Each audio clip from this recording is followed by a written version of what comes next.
The debate on whether Kenya is taking on too much debt is one with fierce opponents among some financial experts and equally passionate proponents on the other. Kenya's national debt is currently more than half the value of its gross domestic product. Look at 2012, we were at 41%. Look at 2016, we are at 50%.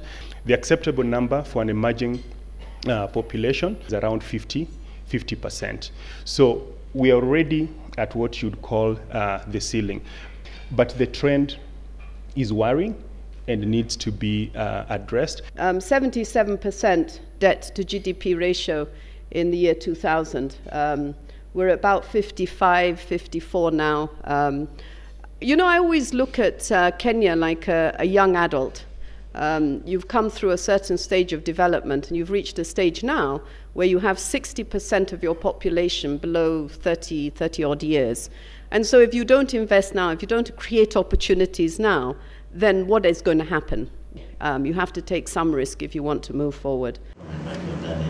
Last week, the National Treasury's Principal Secretary Dr. Kamau Thuge sought to allay fears that the national debt has assumed an unsustainable trajectory. Should multiple repayment of loans fall due at the same time in the near future, the Exchequer may find itself in a tight spot given the enormous size of the public wage bill and the slower pace of revenue growth when compared to that of the wage bill. The concern about the national debt situation was one of the issues that came up at a breakfast meeting celebrating the relaunch of the Business Daily, whose volume of readership continues to widen.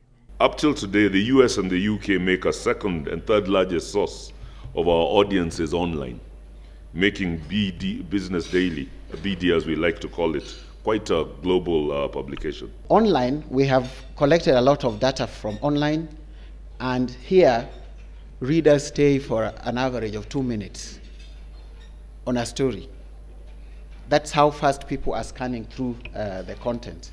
Now a decade old, the Business Daily is expanding both in terms of circulation numbers and revenue.